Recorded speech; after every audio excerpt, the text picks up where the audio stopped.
मैं डॉक्टर सावित्री चांदोलिया आज भारतीय वित्त प्रणाली के बारे में चर्चा करूंगी।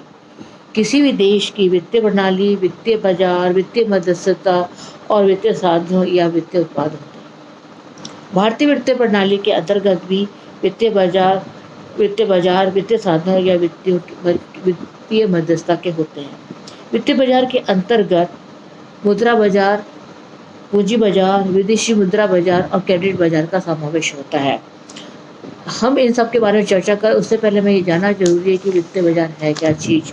वित्त बाजार वह व्यवस्था है जो लोगों को वित्तीय प्रतिभूतियां जैसे शेयर और बॉन्ड, वस्तुएं जैसे मूल्यवान वस्तुएं, कृषि उत्पाद तथा अन्य सामानों के क्रय विक्रय की सुविधा देता है ताकि लोग कम खर्चे पर दक्षतापूर्वक क्रय विक्रय कर सकें।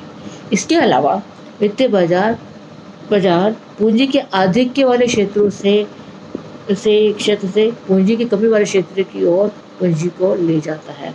तो ये दो इम्पोर्टेंट काम जो है वो वित्तीय बाजार के हैं, यानी जो वित्तीय प्रतिभूतियां हैं या वस्तुएं हैं या अन्य सामान की क्रय विक्रय की सुविधा देता है ताकि।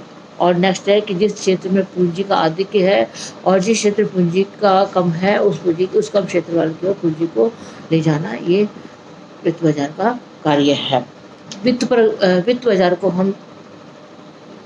को भी हम डिवाइड कर सकते हैं। वित्त बाजार के अंतर्गत पूंजी बाजार, मुद्रा बाजार और विदेशी मुद्रा बाजार और क्रेडिट बाजार का समावेश होता है। तो हम सबसे पहले आज चर्चा करेंगे कि पूंजी बाजार क्या चीज़ है। हम और मुद्रा बाजार की या विदेशी मुद्रा बाजार की या क्रेडिट बाजार की बाद में चर्चा करेंगे। आज हम पूंजी बाजार की चर्चा करेंगे। पूंजी बाजार है क्या चीज़। पूंजी बाजार आर्थिक विकास के लिए पूंजी निर्माण तथा उसके प्रयोग का प्रमुख आधार है। पूंजी बाजार के अंतर्गत दीर्घकालीन पूंजी का आदान प्रदान क्रय विक्रय किया जाता है, मतलब दीर्घकालीन वित्तीय व्यवस्था इसके अंतर्गत होती है। अब पूंजी बाजार को भी हम डिवाइड कर सकते हैं। उसमें है एक तो स्टॉक एक्सचेंज, दूसरा फाइनेंशियल इंस्टीट्यूशंस। तो हम फाइनेंशियल इंस्टीट्यूशन की बाद में चर्चा करेंगे। आज हम स्टॉक एक्सचेंज के बारे में चर्चा करेंगे कि स्टॉक एक्सचेंज के अंतर्गत किस प्रकार से वित्तीय लेन देन होता है। स्टॉक एक्सचेंज अर्थव्यवस्था का बैरोमीटर माना जाता है। शेयर बाजार किसी देश की अर्थव्यवस्था का एक महत्वपूर्ण हिस्सा होता है। शेयर का क्रय विक्रय स्टॉक एक्सचेंज के माध्यम से होता है। किसी भी मार्केट में शेयरों का क्रय विक्रय उसकी डिमांड और सप्लाई पर आधारित होता है। इसका रिकॉर्ड रखने के लिए स्टॉक एक्सचेंज होता है। भारत में सबसे पहले स्टॉक एक्सचेंज 1875 में मुंबई के स्थानीय दलालों के रूप में सामने आया। उस समय इसका नाम नेटिव शेयर व स्टॉक ब्रोकर एसोसिएशन पड़ा। बाद में BSE यानी कि बॉम्बे स्टॉक एक्सचेंज के नाम से जाने लगा। बॉम्बे स्टॉक एक्सचेंज भारत के पूंजी बाजार एक्सचेंज में महत्वपूर्ण भूमिका रखता है। BSE का सूचकांक सेंसेक्स के नाम से जाना जाता है।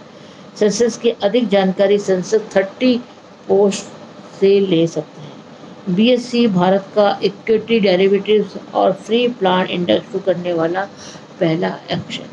इसके अलावा नेशनल स्टॉक एक्सचेंज की स्थापना 1992 में मुंबई में हुई। इसका सूचकांक निफ्टी है। निफ्टी को निफ्टी 50 के नाम से भी जाना जाता है। इसमें 22 अलग अलग सेक्टर के 50 कंपनियों के शेयर शामिल किए जाते हैं। भारतीय प्रतिभूति एवं एक्सचेंज यानी SEBI, securities and exchange board of India, SEBI के क्या कार्य हैं ये भी हमें जानना आवश्यक है। तो सेबी का जो इसकी स्थापना थी 1992 में हुई थी और इसका जो कार्य है वो निम्न है। उसमें हम ये कहेंगे कि जो फर्स्ट जो कार्य है वो स्टॉक एक्सचेंज का है और स्टॉक एक्सचेंज के कामकाज तथा अन्य प्रतिभूति बाजारों का नियमन करना है। इसका जो पहला कार्य जो है स्टॉक एक्सचेंज का वो है कि इसके कामकाज व अन्य प्रतिभूति बाजारों का नियमन करना है। इसके अलावा शेयर दलालों, उप दलालों, शेयर स्थानांतरण एजेंटों, इशू रजिस्ट्रों बैंकरों, मर्चेंट बैंकरों, अभिगमनकर्ताओं तथा प्रतिभूति बाजार के अन्य बिचौलियों का पंजीकरण करना तथा उनके कार्य की देखभाल करना, ये सेबी का कार्य है। इसके अलावा म्यूचुअल फंडों सहित सामूहिक निवेशकों को योजनाओं का पंजीकरण करना और उनका नियमन करना भी सेबी का कार्य है। इसके अतिरिक्त स्वयं नियमन संगठनों को बढ़ाना और उनका नियमन करना। इसके अतिरिक्त प्रतिभूति बाजार की धोखाधड़ी को रोकना, गलत व्यावसायिक तरीकों से जो काम कर रहे हैं उनकी रोकथाम करना भी सेबी का कार्य है। प्रतिभूति बाजार के अंदरूनी व्यापार की रोकथाम करना भी सेबी का कार्य है। निवेशकों को शिक्षित करना, बिचौलियों को प्रशिक्षित करना, ये भी सेबी का कार्य है। भारी मात्रा में शेयर खरीदने तथा कंपनियों के अधिग्रहण का नियमन करना भी सेबी का कार्य है। प्रतिभूतियों के बाजार में कार्यरत विभिन्न संगठनों के कार्यकलापों का निरीक्षण करना तथा उनकी सुव्यवस्था करना भी सेबी के कार्य के अंतर्गत ही आता है। उपरोक्त जितने भी कार्यों की हमने चर्चा करी, इनकी उद्देश्यों की पूर्ति के लिए शोध करना और उस कार्य को सुनिश्चित रूप से बढ़ाना, ये भी सेबी का कार्य है। तो हमने जो पूरी जो बात हमने करी कि स्टॉक एक्सचेंज की स्थापना कब हुई, इसका क्या कार्य है, उस आधार पे हम स्टॉक एक्सचेंज के महत्व की भी चर्चा कर सकते हैं। तो स्टॉक एक्सचेंज का जो कार्य है, सबसे पहले जो है वो कंपनी प्राइमरी मार्केट के जरिए पहली बार पब्लिक के लिए शेयर जारी करती है और उसकी लिस्टिंग स्टॉक एक्सचेंज में होने के बाद सेकेंडरी मार्केट में उसकी ट्रेडिंग होती है। एक्सचेंज में ट्रेडिंग राइट और ऑनरशिप राइट एक दूसरे से अलग है। ऐसी परिस्थिति में निवेशकों के हितों का विशेष ध्यान रखा जाता है।